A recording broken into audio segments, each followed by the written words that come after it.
അപ്പോൾ ഇപ്പോൾ ഇതിനൊക്കെ ചെറിയ ജീവനേ ഉള്ളൂ, ജീവൻ്റെ തുടിപ്പ് മാത്രമേ ഉള്ളൂ.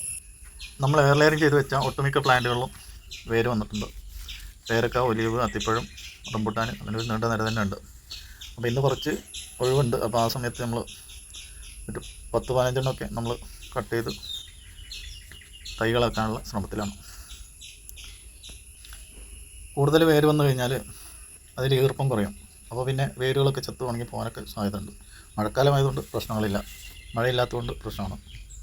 മറ്റൊരു വൃക്ഷമാകാൻ നമ്മൾ പരിശ്രമിച്ചത് കൊണ്ടാണ് അത് മറ്റൊരു വൃക്ഷമാകാൻ തയ്യാറാകുന്നത്. അപ്പോൾ ആ തയ്യാറാകുമ്പോൾ നമ്മളതിനെ തയ്യാറാകുന്ന സമയത്ത് തന്നെ അതിനെ കട്ട് ചെയ്ത് മറ്റൊരു പോളിത്തീൻ കവറിലോ മറ്റോ നട്ടു കൊടുക്കണം. എന്നെങ്കിൽ മാത്രമാണ് അതിൻ്റെ രീതിയിലൊക്കെ വേര് ചാവുന്നതിൻ്റെ മുമ്പേ അതൊക്കെ വളർന്നു വരും.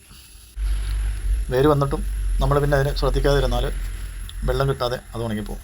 അപ്പോൾ അത് വേണ്ട, നമ്മളെ ശ്രമത്തിനെ പരാജയപ്പെടുത്തണ്ട എന്നുള്ള രീതിയിൽ ഓരോ ദിവസം ഒഴിവുള്ള ദിവസം ഇങ്ങനെ കട്ട് ചെയ്തെടുക്കുകയാണ്. ഇതിൽ വരിഞ്ഞു വെച്ചിട്ടുള്ള കയറുകളൊക്കെ കഴിക്കുമ്പോഴും അതിൻ്റെ പ്ലാസ്റ്റിക് റിമൂവ് ചെയ്യുമ്പോഴൊക്കെ നമ്മൾ പ്രത്യേകം ശ്രദ്ധിക്കണം. കാരണം മഴക്കാലമായതിനാൽ മണ്ണൊക്കെ ഉതിർന്നു പോകാൻ സാധ്യതയുണ്ട്. അപ്പോൾ നല്ല രീതിയിൽ നമ്മൾ ശ്രദ്ധിച്ചെങ്കിൽ മാത്രമാണ് നമുക്ക് നല്ല രീതിയിൽ വേരിളക്കം ഇല്ലാതെ കിട്ടുള്ളൂ. ഈ പ്ലാസ്റ്റിക് പേപ്പറും കയറുമെല്ലാം നമ്മൾ പറമ്പിലേക്കിട്ട് മലിനമാക്കണ്ട. നമുക്കത് എടുത്തു വെച്ച് വീണ്ടും ഇതേപോലെ എയർ ലെയറിങ്ങിന് വേണ്ടി റീയൂസ് ചെയ്യാം.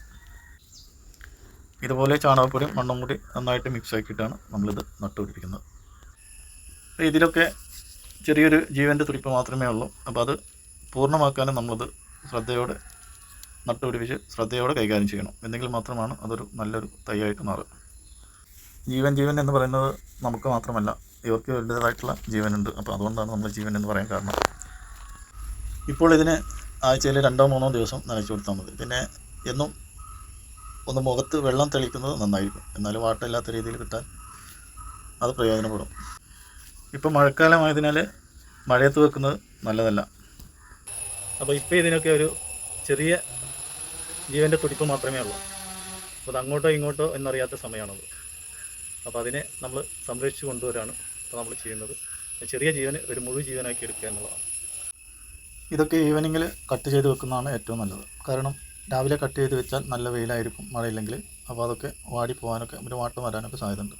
എന്നാൽ ഇത് ഈവനിങ്ങിൽ വെച്ച് കഴിഞ്ഞാൽ പിന്നെ നൈറ്റാണ് വരുന്നത്. ഒരു നൈറ്റ് കൊണ്ട് അതിൻ്റെ ചെറിയൊരു കേടുകളൊക്കെ തീർന്നു കിട്ടും. അപ്പോൾ അതുകൊണ്ട് ഏറ്റവും നല്ലത് ഈവനിങ്ങിലാണ്. അപ്പോൾ ഇന്ന് ഇത്രയും വെക്കാൻ കഴിഞ്ഞു. ഇനി നാളെ റംബുട്ടാനുണ്ട്, പേരയുണ്ട്, സപ്പോർട്ടുണ്ട്, അങ്ങനെ കുറേ എണ്ണമുണ്ട്. പിന്നെ നമ്മുടെ അത്തിപ്പഴം ഏറെക്കുറെ എയർ ലെയറിങ് ചെയ്ത് വെക്കാനുണ്ട്. കുറേ കമ്പുകളൊക്കെ ഇങ്ങനെ എയർ ലെയറിങ് ചെയ്യാനായിട്ട് ഒരുങ്ങി നിൽക്കുന്നുണ്ട്. അപ്പോൾ ഇതൊക്കെയാണ് നമ്മളെ തൈ ഉൽപ്പാദനത്തിൻ്റെ വിവരണങ്ങൾ. അപ്പോൾ എല്ലാവരും നമ്മളെ വീഡിയോ കണ്ട് നമ്മളെ സപ്പോർട്ട് ചെയ്യാൻ മറക്കില്ലേ. മറ്റൊരു വീഡിയോ ആയിട്ട് നമുക്ക് വീണ്ടും കാണാം. Okay, by.